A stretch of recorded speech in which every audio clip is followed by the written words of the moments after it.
started. Good evening, everyone. I'm Lourdes Castro Ramirez, and I have the great honor to serve as the president of the MacArthur PTSA, the Douglas MacArthur High School PTSA. And I'd like to extend a very warm welcome to all of you to our first cluster collaborative meeting. This is something that several of us have been talking about, and we welcome you all that are here in the audience, but we also welcome those of you that are joining via the live stream video. We have a number of people that couldn't be here physically, but they're going to be watching us through live stream.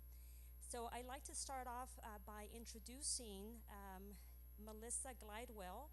She is our Student Council President, and she will lead us in the Pledge of Allegiance. Melissa, if you can come up, thank you.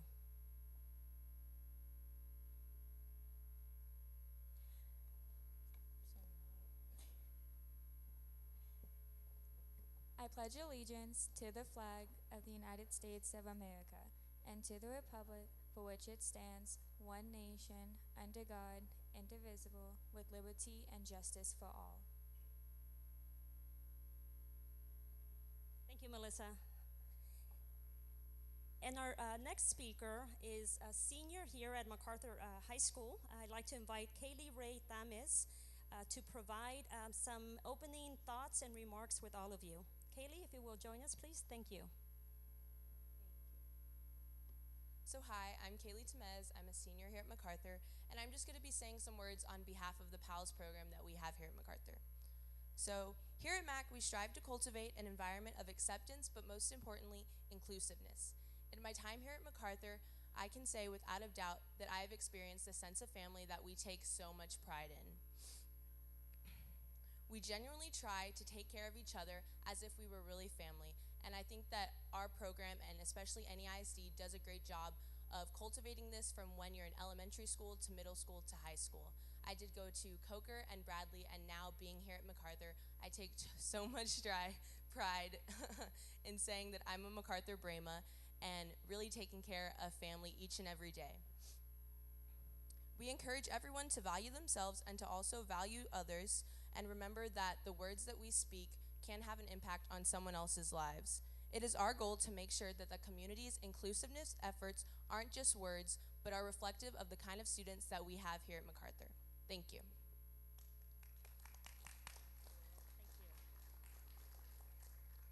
Thank you so much, Kaylee, for that. And she touched upon some very important values and principles that I think many of us bring, particularly those of us that are members of the PTSA or PTA. And that is, that it's important for us to create opportunities for people to be involved, create opportunities to be inclusive, create opportunities to support each other. And I'm, very thankful that I am surrounded within the PTSA here at MacArthur by some amazing parents and administrators and students that are doing everything possible to ensure that MacArthur High School is strong academically, strong socially, and also strong in the community. And so tonight's event is a demonstration of that. We recognize that what happens in the school is critically important, but also what happens out in our homes and community is equally important. And so what better way than to reinforce that than by sort of coming together as parents, as students, as administrators, to have a conversation about a topic that we all know is affecting a number of our students, our children, and our communities. And the impetus really for this convening came from one of our PTA leaders from Gardner Middle School. She had this idea that, this is a topic that resonates with a lot of people. And so why don't we start with our first sort of community meeting addressing this topic of cyberbullying and really the impact that that is having with our families and with our communities.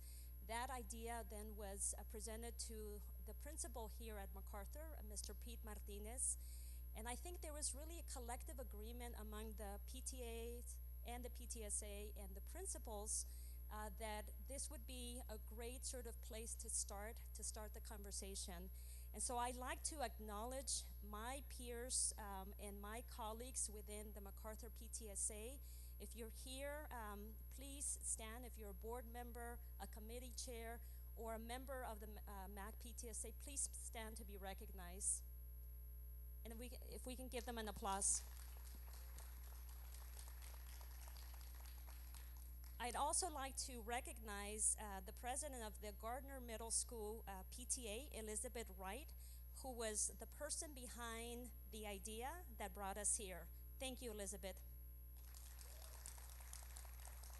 And of course, everyone that is from Gardner Middle School and the PTA and the school at Gardner.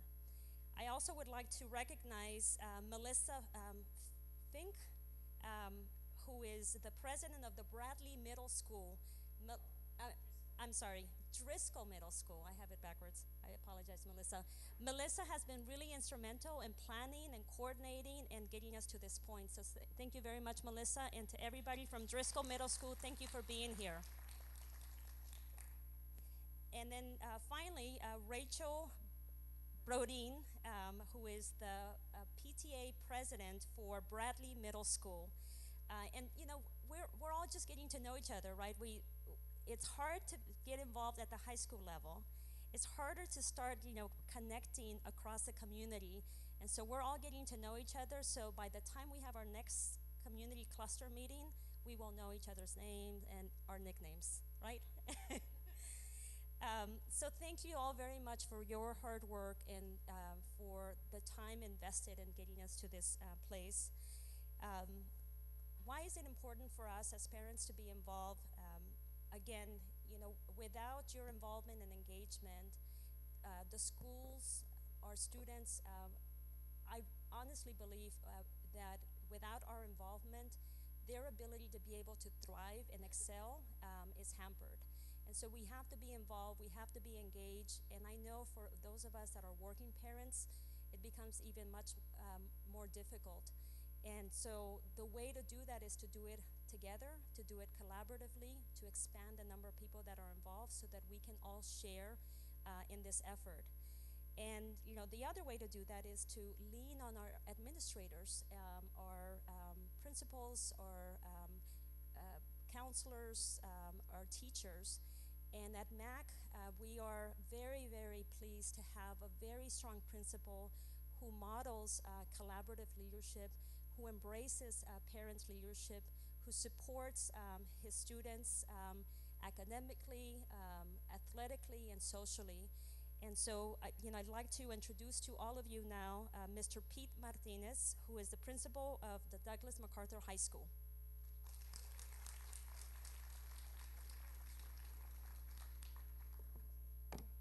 Thank you so much.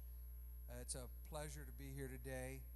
A little nervous this morning and all through this day thinking about this evening because this is something different and something new. This has not been done before. And so we are experimenting to see if this would work and how well it works, because I truly believe it will. And so I want to start first by introducing some folks who made this all possible, my colleagues. But I want to start first by introducing the man who leads us, our executive director for campus administration, Mr. Bill Boyd. If you stand, please, sir. This will go on my evaluation, so I appreciate it. Thank you, sir.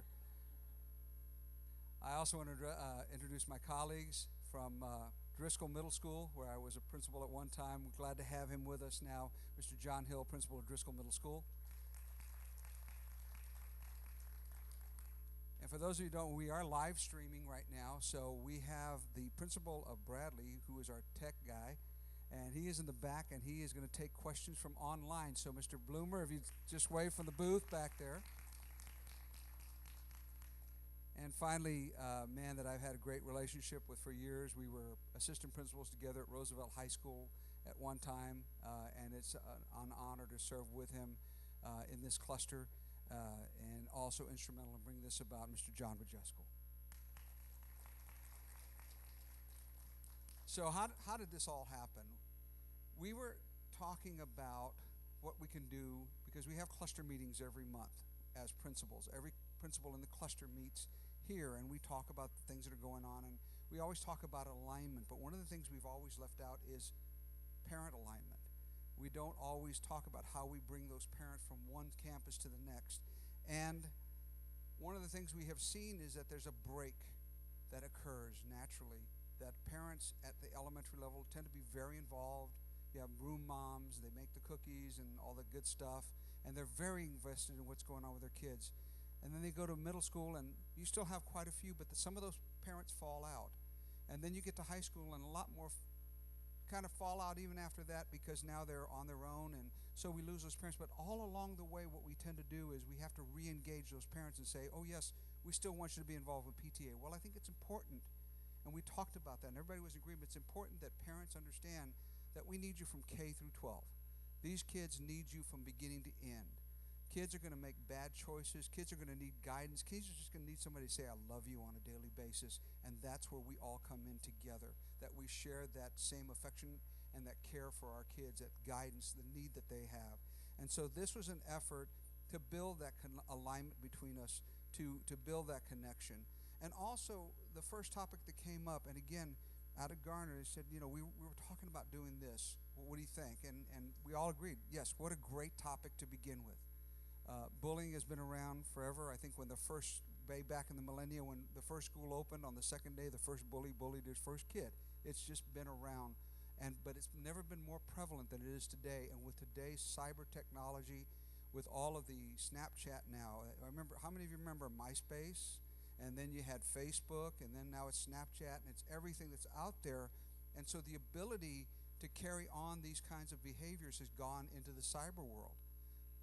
If you remember back in the old days, if you had a disagreement with somebody, at the end of the day, you went home and it kind of ended there, because there was no communication unless you picked up the phone and called somebody, then you had to dial it. And now the conversation is continuous. They go home and they continue to send these messages, and anger builds up, and feelings and resentment. And so that's such a powerful thing, and parents need to understand what we have seen as administrators and teachers and people in education, that the impact of that is so strong, and it's creating an environment of hostility that we need to address. I'm so proud of the kids here at MAC and in our cluster, that we have those kids that are taking that initiative with PALS. We are no place for hate school. So there's some great things, but it still happens. It still happens. And so the importance of knowing what to look for, why it's an important thing, that's why we're here tonight as well. And we want to share that with parents from K through 12, because it's an important topic from K through 12. There is no point where you say it doesn't matter, it's irrelevant. It's always a relevant topic. I'm also proud of our district, Dr. Gotardi, and our board, who have really pushed us to have a strong policy regarding bully prevention and addressing bullying, and the policies that they've affected for us. The goal of tonight is just to build that connection from one school to the next. Our hope is that some of our kids will not, some of the folks that go to Bradley don't come here. That's okay, because it's not about what high school you go to or what cluster you're going to end up in. It's about sharing an important piece of information. And so we open this up to any parent and anybody who's online right now. We want to understand that we are all, at the end of the day, one. We are all united by that common bond, and that's the love of children. I never knew when I got into education, almost accidentally, that it was going to be the bedrock of the best years of my life. I've been at MacArthur 7 years, and I've loved every year. There are days when I say I could have been a dentist, but everybody has those, right? But I will tell you, it is the best and most fulfilling thing in my life. And so there's a passion amongst all of these principals, amongst these parents that you see on the stage. We all have this passion for our kids, so it's important that we understand that we are united in that passion. And it's important for us to provide this important information to you. I also want to let you know that there are resources at every school. Here at MacArthur, we have a STAND counselor. The STAND counselor is a certified counselor with advanced training in counseling techniques. They help by providing responsive counseling. If their kid has a need, if they're being bullied, they have someone to speak with, or if they're having relationship issues or just growth issues. If you remember being a teenager, it's amazing some of us made it through all right, because it's a tough time. You're going through so much. But they also provide support groups, mediation. They do classroom presentations and provide all kinds of resource information.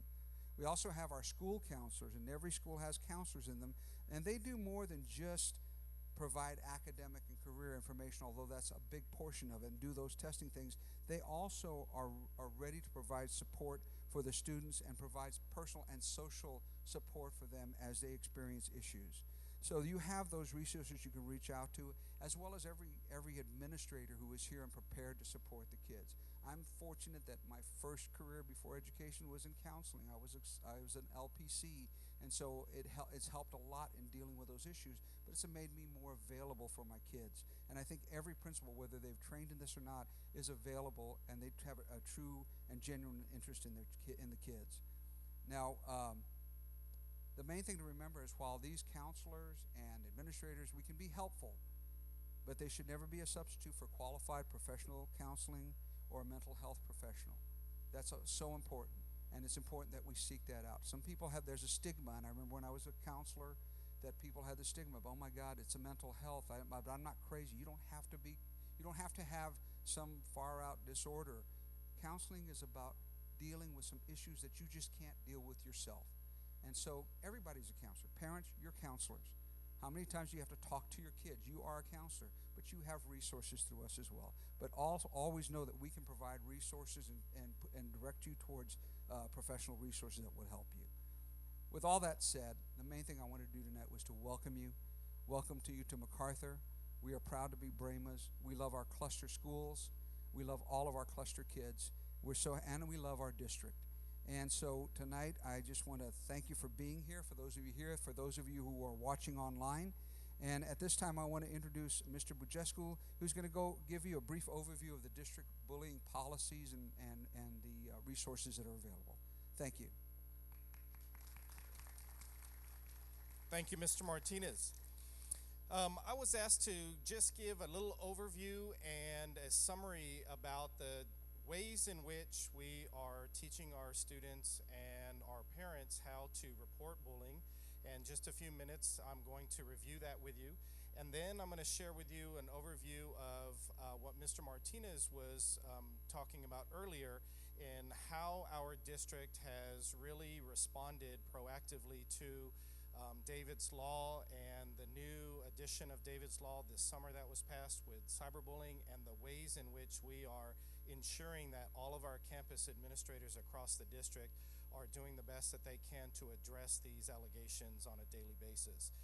So if you were to take a look at the screen right now, we teach our students at all of our campuses that the first thing that they need to not be afraid to do when they feel that they're being bullied or harassed is to talk to an adult immediately, not to wait to see a teacher, to see a counselor and an administrator. Sometimes the information or the way the feelings of the children go, they carry that home, and yet they need to still respond and report bullying. So we have an online bullying system that allows even you as parents to identify and let the administrators of your campus know what's going on. So if you go to the campus or the district website and you click on students, the link at the top, and you scroll over to where it says student resources and you click on bully awareness, an entire page will come up. And under here are a lot of resources that I will review briefly with you. But to report any bullying online, and you can do this through your any mobile device or your computer, you simply click on the link where it says file a bullying complaint, and the new page will come up. I've even had students at my campus already do this through their own mobile device during the school day, and I have had teachers allowing the students to do that. So it really is working effectively. So the first thing that you do is you scroll down and you click on your school. So you can click on MacArthur, for example. And when you do that, then a new page opens up. And if you scroll down, now you can begin to fill in all the information. It can be reported anonymously, or the student or the parent can leave their name if they would like. What's important for administrators to have are the students' names as accurately as possible, because it's one thing for us to get an allegation that their child or someone is being bullied, but if we are not able to know to whom we need to go out and start investigating, then that becomes difficult. So it's important for your child or for you to complete as much, if not everything that's on this list, so that we have as much information to immediately begin the investigation. So once you hit submit, the campus principal and all the administrators for that campus will receive an alert electronically, and we are expected to, and I review this with my assistant principals on a weekly basis, that they need to address this as soon as they come into work the following day. And so it's an expectation within 24 hours that you're picking up that communication and that you begin that investigation, and then within 3 days that you actually begin following up with your parents. Most of the time we can investigate something in fewer than 3 days, but sometimes it takes a few more days longer because we have to interview a lot of students possibly involved in the situation.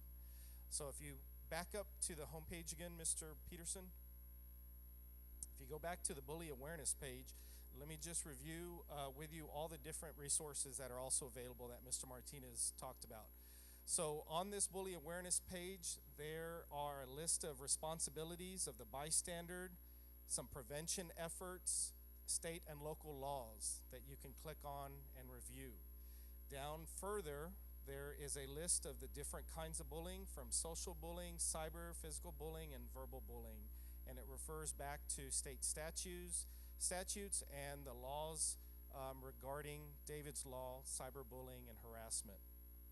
And then if you scroll back up, there are some FAQs and more information to help. But when in doubt, if you still don't feel comfortable in receiving the information that you see online, don't hesitate. Please contact your campus principal immediately, and you can do that by sending an email to that principal, picking up the phone and calling his administrative assistant, and then we will respond back to you as soon as we can when we get back to campus or within that same day that we receive that information. The next thing that I wanted to discuss briefly are the different district guidelines and processes that all campus administrators are expected to follow at Northeast. So at our central office level, we have a lot of support through our pupil personnel department, and they have established all sorts of guidelines and templates and letters and flow charts that we have all been trained on. And each year we've been trained, and even with the addition of David's Law and cyberbullying, all of these protocols and processes have been updated, and they're all out there, and we've all been trained so that we can attend to this very seriously and very appropriately and effectively. So when the new cyberbullying laws came out, we were already receiving that information from last school year. And at our principals meetings and at our August leadership, we get those briefings, or got those briefings. And then at the end of the year in the summer, when it became put into law, then we were able to follow up on that as well. There's an investigation process and an actual flow chart that our administrators refer to ensure that we're thinking along the investigation line so that we're not missing things, that we do a thorough job in interviewing and asking all the right questions. We even have to create a summary report for every allegation, and we submit that to every campus principal within that school, and then also it gets submitted to our executive director of pupil personnel. And so those are additional checks and balances that holds everybody accountable so that as a team we are addressing all of the bully allegations to the best of our ability.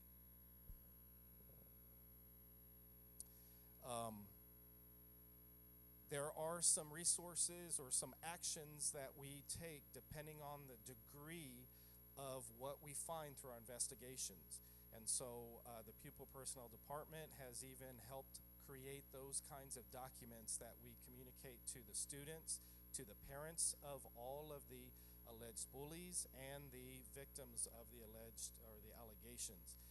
There are different consequences and different actions that we can take, and that basically comes through the student code of conduct that we have to implement as a result of whatever our investigation findings are. So I just wanted to take this time to review with all of you, if you were unaware of some of these processes that the district already has in place, and that there are many ways that you can help us report those bully allegations, and just to know how serious we take this as a team and as an entire school district. So at this time, I'm going to go ahead and turn it over to Mrs. Brodeen, and she is going to continue the next phase of our presentation tonight. Thank you. Thank you, Mr. Francesco. Good evening, everyone. Thank y'all so much for being here. Just a little bit of background on Miss Maulick. Maureen Maulick and her family founded David's Legacy Foundation in honor of their late son and brother, David, after he took his own life on January 4th, 2016, at the tender age of just 16. The foundation's purpose is to raise awareness of cyberbullying, empower children and parents through education, and aid in the passage and awareness of David's Law to protect Texas's youth from the dangers of cyber abuse. Matt and Maureen Maulick, along with David's two brothers, Cliff and Chris Maulick, continue a concerted effort with David's Legacy Foundation through speaking engagements such as this, partnering with schools and sharing the message with young people that it's cool to be kind. And just as a note, we have a sign at Bradley that says, throw kindness like confetti. And I think that's a great hashtag. And with that, I would like to have Ms. Maulick come up.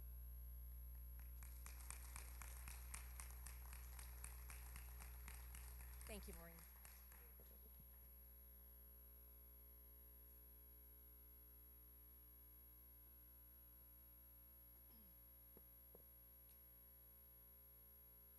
I should not be standing here.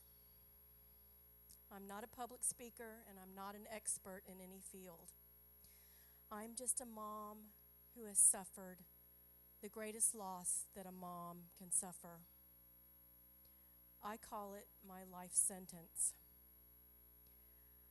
Living the rest of my life on this earth without my youngest son is my life sentence. But like many people in prison, I'm trying to help someone else who may be suffering so that they don't end up like me. That is why I'm here tonight. I'd like to take a minute and ask you to imagine something with me. Parents, imagine it's the middle of the night, about 10:30. You've been asleep about 30 minutes, and you're abruptly woken up by your child running into your bedroom, crying and screaming that their life is over and that they do not ever want to go back to school.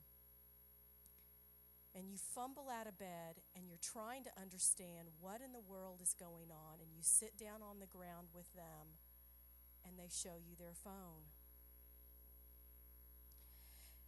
And you see where they have been the target of vulgarity, threats of physical harm, mean and cruel comments about their personal appearance, and told that they have no friends. On the outside, you try to remain calm and begin to ask questions, seeking the facts. But on the inside, you seethe with anger, and that sadness begins to grow inside that only a parent can understand. And then panic sets in. Perhaps over the next several days, you go to the school for help, you reach out to law enforcement, or you talk to an attorney. Maybe you even send your child to counseling. But no one seems to be able to help, and nothing seems to get better. Imagine your once happy, active, and sweet child starts to slowly shut down and shut out. They become withdrawn, angry, and defeated. That's because cyberbullying is deafening but silent, obvious but hidden, and bold but cowardly. The public humiliation is devastating.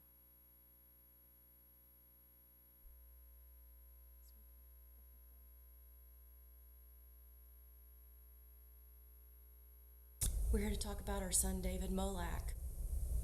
From early on, he had a more sensitive side that we noticed. He just, had a little more compassion and empathy for others. The cyberbullying started in the fall of his sophomore year. The platforms that they used to bully David was mainly through technology, Instagram, Facebook.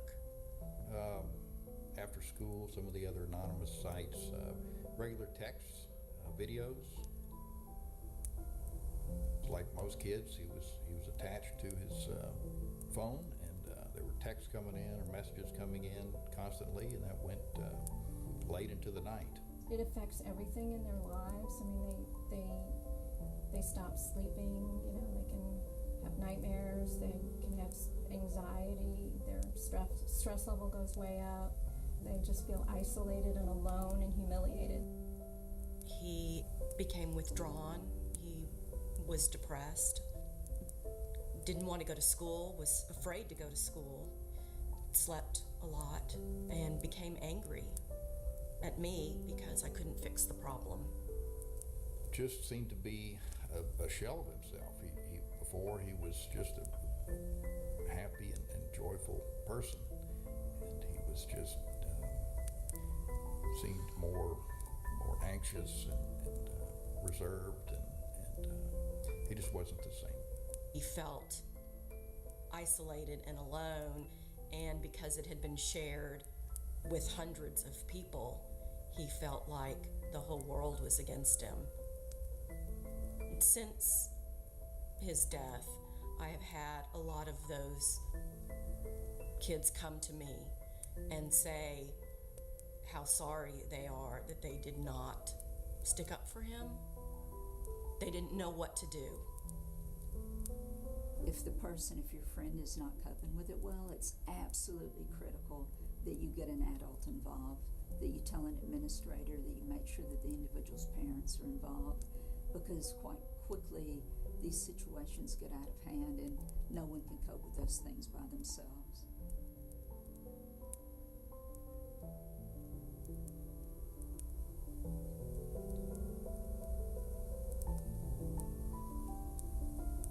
We will never be the same.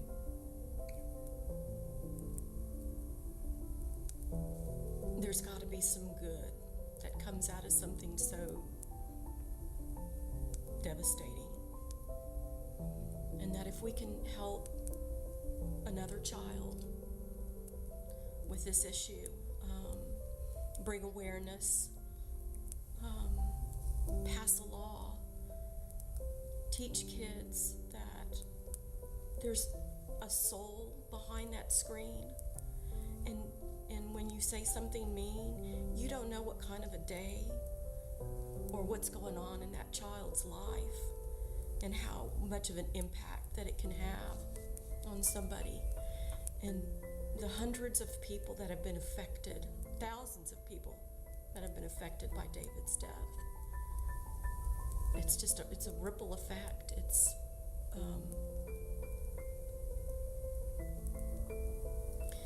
There just has to be some good that comes. We're here to talk about our son David Molak, who took his life in January of this year.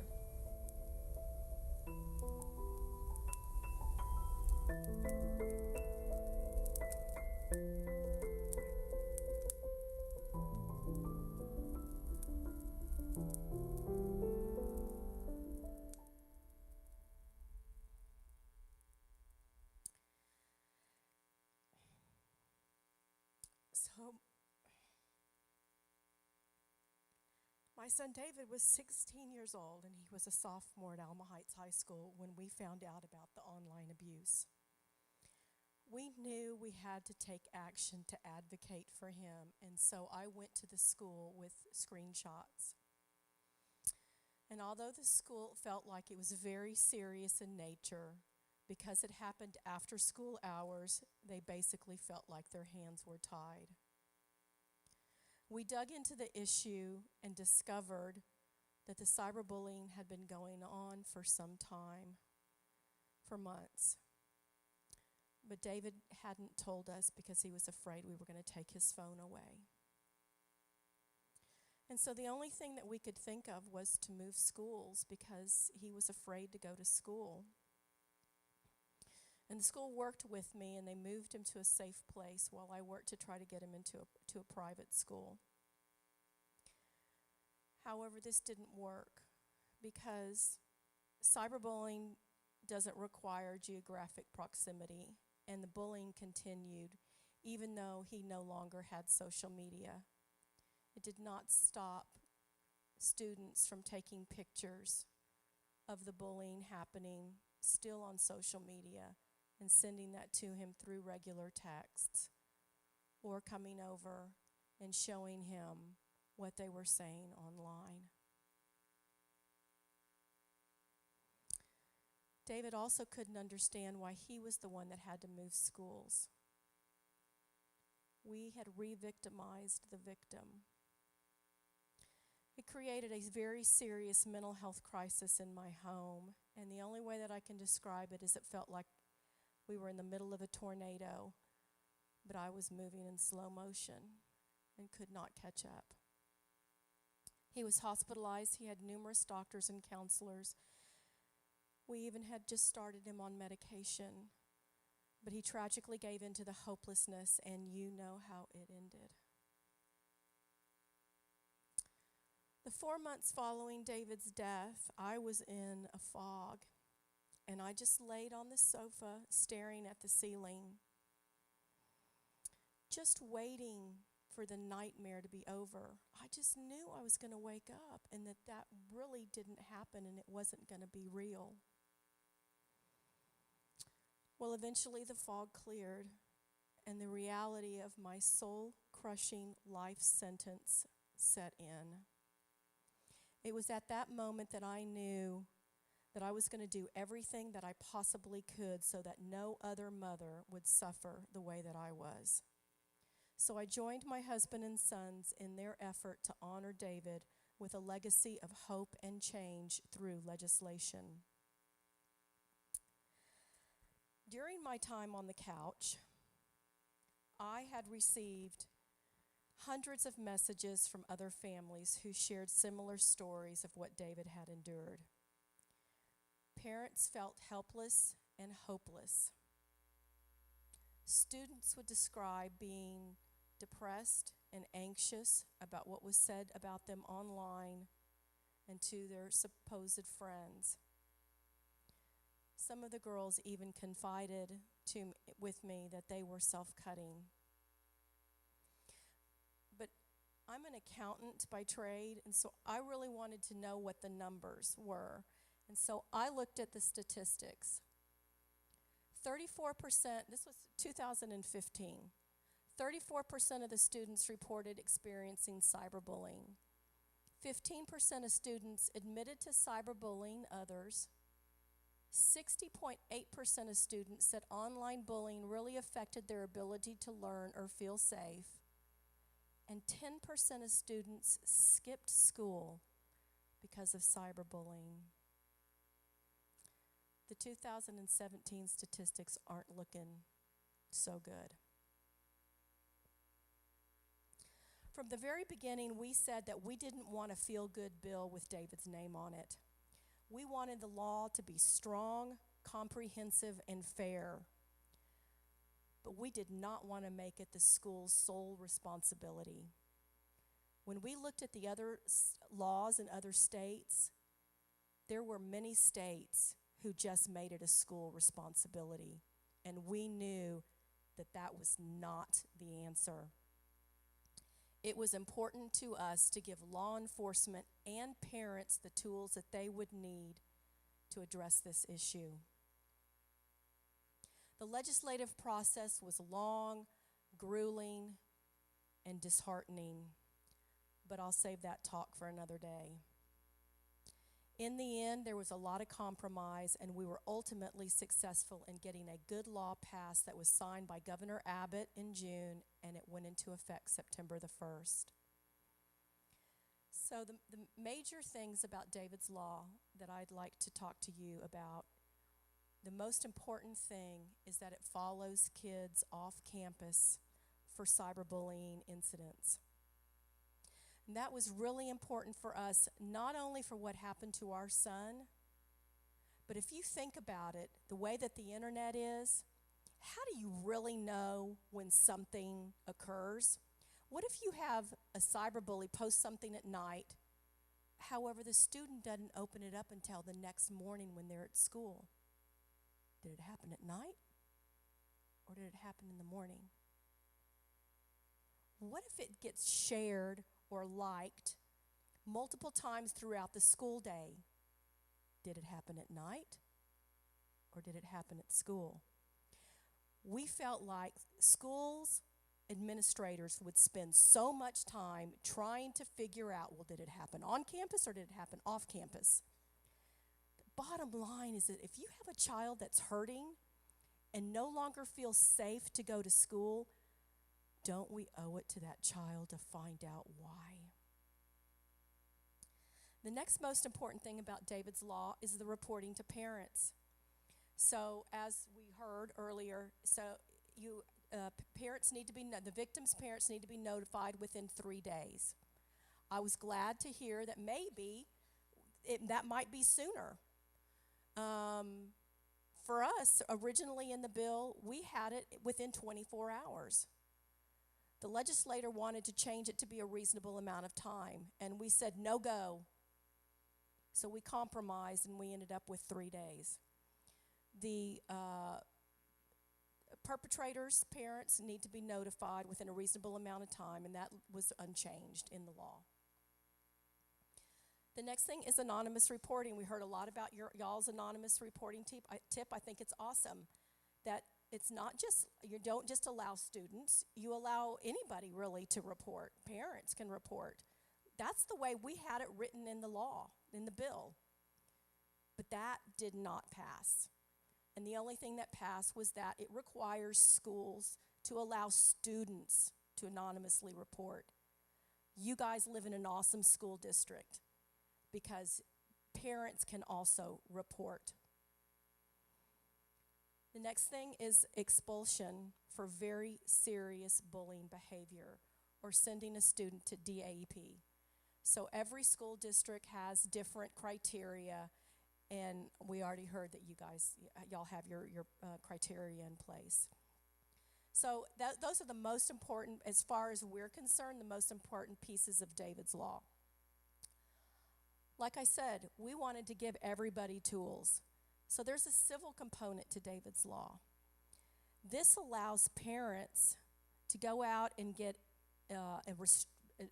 it's a restraining order, injunctive relief against a cyberbully to make the behavior stop. But not just the cyberbully, but the cyberbully's parents, requiring the parents to make the behavior stop. Very important piece of David's Law. The last piece is on the criminal side. So it's a crime to cyberbully. It's a Class B misdemeanor. It's now a Class A misdemeanor for suicide baiting, a violation of the injunction that I just talked to you about on the civil side of David's Law, or a repeat offender. So now what do? We have David's Law in place. As a foundation, there's 3 things that we're focusing on: education, legislative follow-up, and we have a legal action arm. On the education side, it's my understanding that a lot of the students have their stickers, have them on their phones. We have sent out over 500,000 stickers to students across the state of Texas. We have actually even sent some outside of Texas. That's how many students have taken the pledge. We want to support parents and schools, so we're offering the stickers free to school districts. We've also had posters made and we've sent them. We want to partner with schools. The other thing we're doing on the education side is a speakers bureau, like what I'm doing tonight. Going out, we talk to middle school and high school students, as well as many parent groups. The other thing that we're doing is that we're just now launching this, is we're putting together a teen board. And we're going to reach out to all of the superintendents at all of the school districts and ask them to get with their principals and have them nominate students from every middle school and every high school to be on this teen board. And we're going to bring them in And every other month, we're going to ask them a really tough question around cyberbullying and the internet and the things that affect them related to technology. We believe the answers lie with the kids. We want to know what the solutions are. We can come up with as many solutions as we can think of. But if the kids aren't part of that conversation, they're not going to buy in on it. So we have got to engage them on that conversation. Legislative follow-up, the second thing our foundation is doing, is we're working with different organizations who are pushing information out about David's Law. The Texas School Safety Center is pushing information out, lots of counseling groups, TASA and TASB. There's lots of groups that are out there getting information out there. Like I said earlier, we want to partner with school districts. We want to celebrate the good that comes out of David's Law. And let me tell you, we have already heard a lot of really good stories that have come out because of David's Law. We also want to know if there's any hiccups, if administrators are having a difficult time with maybe just one little piece of the education part of David's Law. If we have to go back next legislative session, we're willing to do that. And then we have a big lofty goal. We're going to take this nationally. I've already had several states reach out to us and ask us for our very first draft of David's Law. And so we're hoping that we can get more states involved and then we can take it to the national level. But we do want to wait and see how it works here in Texas over the next 2 years before we invest time in that. The third thing is our legal action arm. This is our pro bono attorneys that help families and kids who are victims of bullying. So let's just say the school has done everything that they possibly need to do based on David's Law, and maybe they still can't uncover who it is. Maybe it's somebody anonymous. And so, parents, when they get to that stage, they need to know what they can do next. Well, they can reach out to our foundation, and our pro bono attorneys will help them on the civil side of David's Law. We have already helped 40 families in San Antonio. It usually only takes a letter from an attorney to tell the parents if they don't make their child stop that behavior, then they will see them in court. The behavior stops. When I go talk to students, I ask them, how many of you think if your parents found out, if your principal called your parents and told them that you were cyberbullying somebody else, how many of you think that your parents would make you stop? And every single one of them raises their hand. We filed our first lawsuit. It's against Snapchat, not for damages, but it's for them to preserve the IP address of an anonymous cyberbully, somebody who went out and created a profile in a girl's name and was cyberbullying other people pretending to be her and sharing very inappropriate things. We have a couple of more procedural things to work through, and it looks like that we are going to get the IP address of that person, that child. We're worried about that child because it takes a long time. The legal system takes a while. And so we want to make sure that what we do, we always protect all kids that are involved in these issues. Right now, you might be thinking, gosh, I have no idea what's happening in my child's online life and relationships. What if my child is being cyberbullied, or what if my child is the cyberbully? Some of you might be thinking, no, not my child. My child would never do anything like that. This could never happen to us. Well, the target, the perpetrator, and the bystanders are someone's children, and they all need our help. Most parents that I talk to feel like they have no control because apps are constantly changing and the internet makes it so accessible. Kids are seeing so much more now, faster, earlier than ever before. Some parents feel ill-equipped to talk about the dangers of the internet. We have cyberbullying, we have the blue whale challenge, we have sexting, sextortion, revenge porn, grooming, pornography, human trafficking. These things are not going away. We have to have conversations with our kids about very difficult subject matter that we never dreamed we would be having. And then some parents feel insecure, like they might damage their child's relationships and reputation, or maybe even their own if they come forward with a bullying concern. If any of you are having those feelings, you're not alone. I felt all of those things before David died. So, what do we do now? What are the solutions? First and foremost, we need to foster meaningful conversation.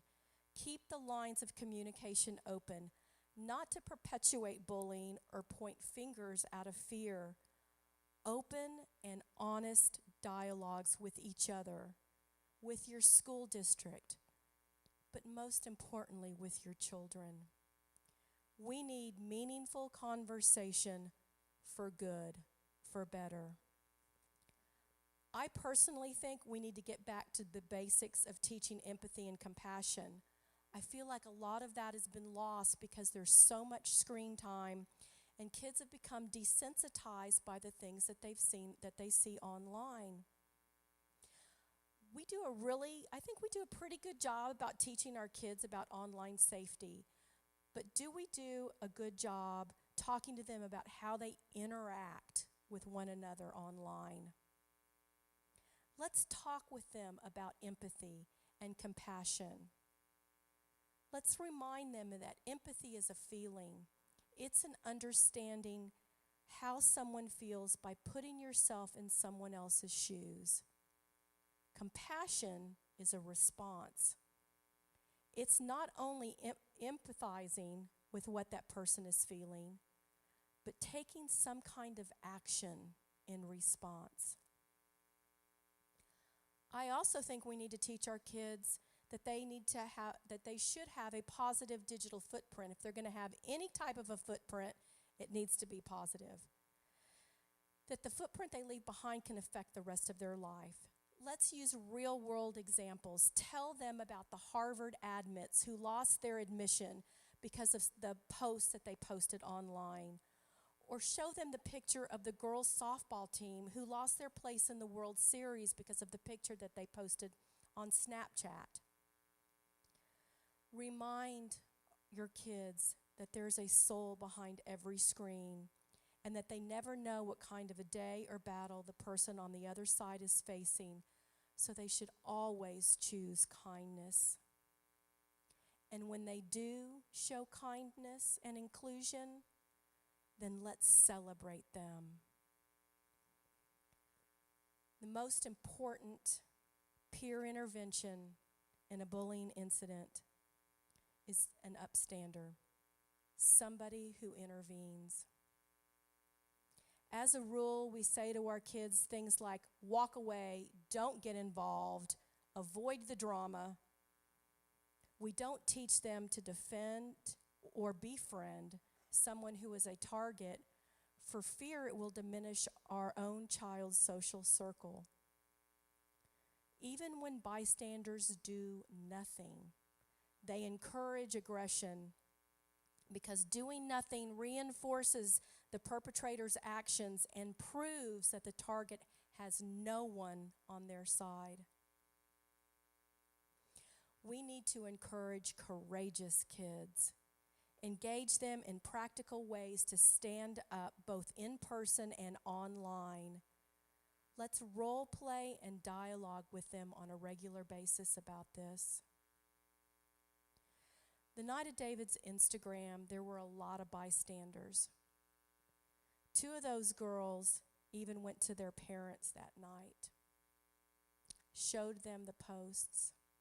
One of the girls was crying, and she said, "Look what they're doing to David." And that mom said, "Don't engage, it might turn on you." After David died, they came to me and told me that story, full of grief and guilt that they did nothing. And I told them that it's okay. Now you know. You just can't sit by and watch. The price is way too high. We need a change in culture. We need to bring back common civility. It can start one family, one school, one community at a time. It can start here with you guys. I hope that each one of you will take the David's Law Pledge tonight, place a sticker on your phone, and go home and talk to your kids about cyberbullying. Set the example. Make a pledge to them that you will think before you send, and that you want them to do the same thing. Don't allow any other children to become a statistic of cyberbullying. Don't give reasons for more parents like me to stand in front of you. Let's start forming the legacies of our children today, right now. Let's make them positive. Let's make them kind. Let's make them better. Thank you.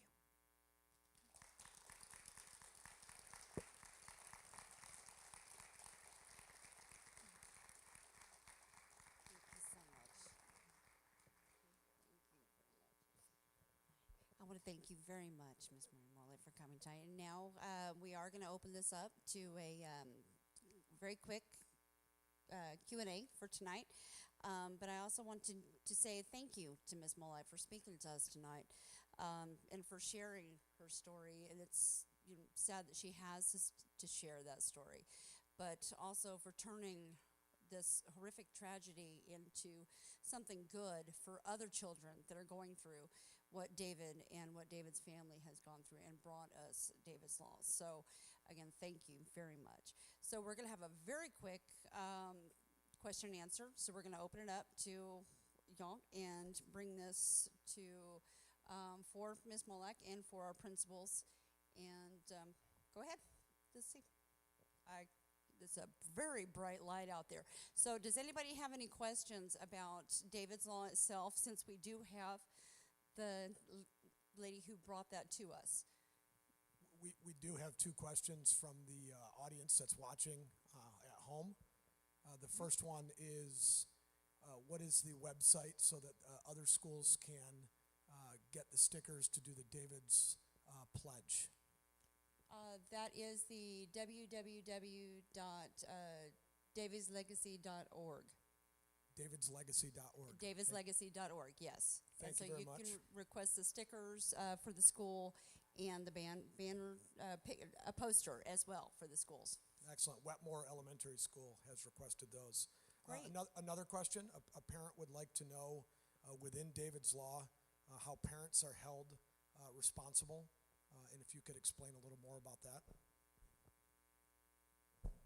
So on the civil side of David's Law, like I said, parents can go out and get and have injunctive relief. There are forms that are going to be made available both in English and Spanish that make it very easy to get that injunction against the cyberbully, as well as the cyberbully's parents, to hold them accountable, to make the child's behavior stop. And if they don't do that, then it becomes a time where you have to go to court, and then the judge decides, what the consequences will be for not following the restraining order or the injunction.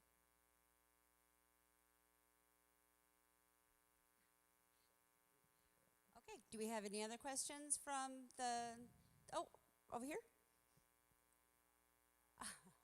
I know you can speak loudly. Go ahead. Is it only for online bullying or for any type of bullying?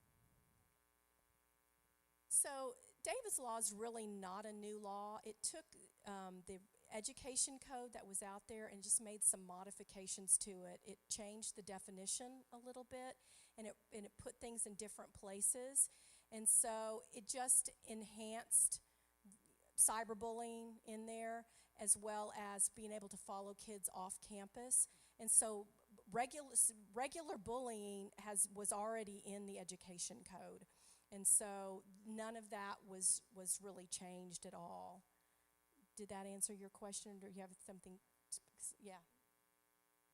And I will say that at one time, before David's Law, that it was, if we got a complaint, but it all happened, it was all after hours, it was at night, or it was going on at home, we were limited legally what we could do. It had to happen on campus. Well, this has opened it up.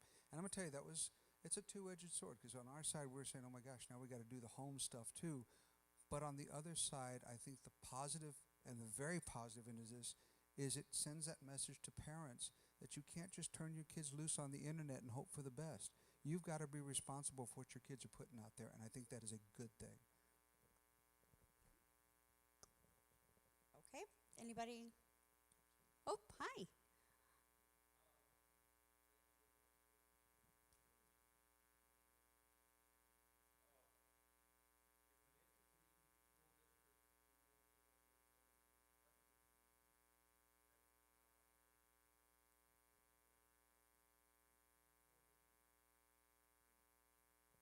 So through our website, on the Contact Me button, there's a form that you can fill out, and it gets sent to us, and we have volunteers that monitor that, and we can schedule somebody to come out and speak to your campus or your parents. We've gone all over. We have limited bandwidth, but we are doing some traveling. Mostly me, but we have several people on our board that go out. They can travel within San Antonio and in short distances, New Braunfels area and things. Thank you very much. Okay. Right here. You'd mentioned that the victim's parents have to be notified within 3 days, but that the time frame hadn't changed for notifying the bully's parents. What is that time frame? The way the law is written is within a reasonable amount of time. I will say at the school's end is once an investigation has been completed and a determination is made, a parent is contacted either way, and even if it's not, if there's something going on, then it's still addressed with the parent. So there's usually some communication, and in most cases, it's usually within 3 days. That's a very good question. Thank you. Yes, ma'am.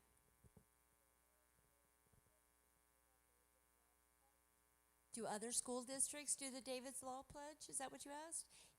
Yes, ma'am. I believe almost all the school districts here within San Antonio are doing the David's Law Pledge at one time or another.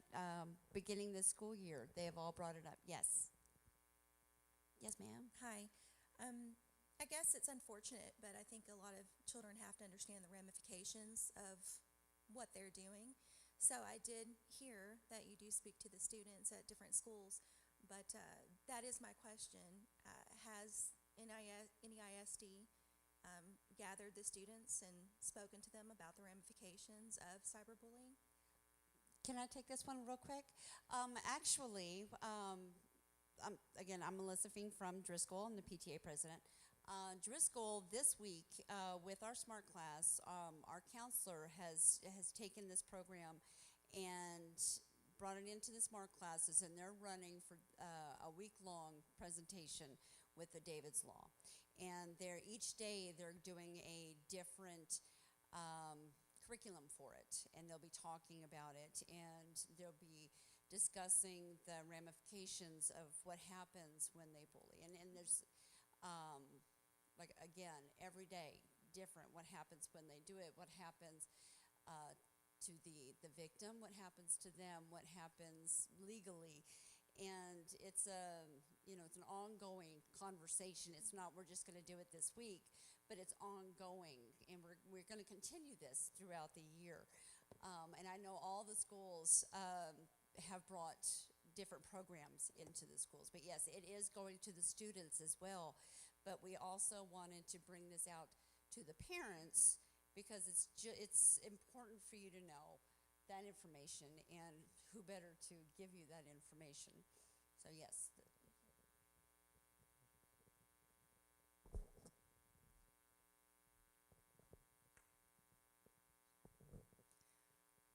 what consequences to the bullies are being handed down, and do we have any data on how effective those consequences have been?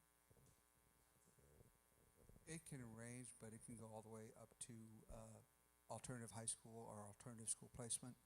And like I said, in some very, very severe cases, it can even go up to expulsion. At this point, this is the first year we've had David's lawsuit. It's brand new. I don't know that we haven't had enough time to really have any kind of data that we can actively say this has made an improvement. I don't know if there's anything else.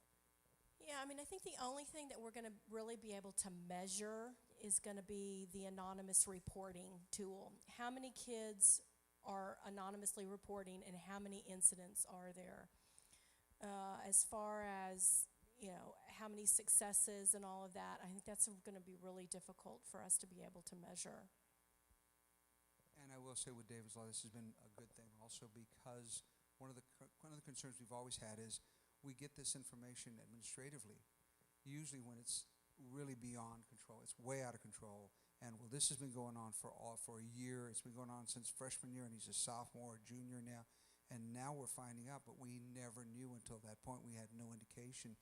And so the sooner you can give us information, the sooner we can take action. So I think it's so important now to have that ability to report. And the sooner you report, the better. And I would just like to add something to that. I think it's for the students that are here. When you're in a situation like that, most kids think I can figure it out. I can work through this. I can figure it out. I don't need to tell my parents. I don't need to tell anybody. I can figure it out. I can work it out. But what often happens is it gets to the point to where it's so out of control that it's hard to rein it in. And so the earlier that your administrators can know that that behavior is happening, the higher the chances are that we have of being able to rein it in and really keep it from really affecting somebody in a really damaging way. So I just would encourage, if you see somebody doing it to somebody else, that you tell an administrator. Don't, and even if you have a friend who says, don't tell, or if you have a friend who comes to you and says, you know, maybe they're not feeling good, you know, they're feeling depressed, or they're having bad thoughts or something like that, but don't tell anybody, you got to tell somebody. You got to tell somebody. Thank you very much. We're very glad that this has been very interactive this evening. We're going to take time for one more question, okay? And where did we say this was going to go?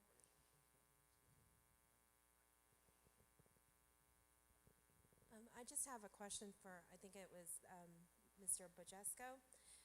You had said once a person submits a complaint about bullying through the internet, that there's a response within 3 days, and the information gets sent to all the administrators. What's the safeguard do you have that somebody is actually, I guess, so that it doesn't get lost in the shuffle? Because I know you said that everybody reads it, but is there one specific person who moves forward with the information? Good question. First of all, when you hit submit, it comes to me, the principal, as well as my assistant principals. And I always, as a practice, follow up with them immediately that next day. Sometimes they come in late in the evening or at night, and I'm happy to be reviewing my emails. The first thing that I do, make that a priority one, and make sure that my administrator over that particular grade level or that alphabet makes that a priority one and begins addressing it.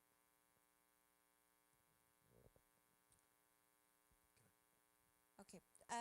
All right. And now I'm going to introduce one of our partners in crime, Miss Elizabeth Wright, and the PTA president at Garner Elementary School.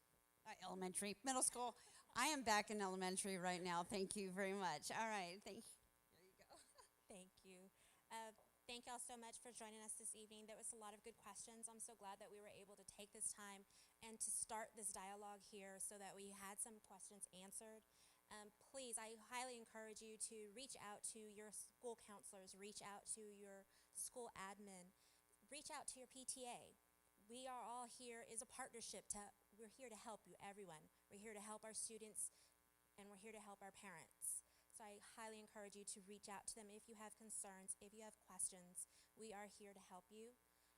Please also take this time, what you learned here this evening, start an open dialogue with your children. Actively listen. And I say that because for me, I learned to actively listen, meaning I just listen. I hear, I don't ask questions, I wait. I let my child just say what they have to say, get it out, and try and really do it without any judgment, without the lecture, at least the first time around, because they won't open it up the second time. So please take those times out and just listen. It's really important. And again, thank you all for joining us here this evening. Thank you to those that joined us online. Thank you to everyone that came out and represented their school. Thank you to Ms. Molak for taking time out of her busy schedule to come out tonight. And thank you so much, and everybody have a great evening.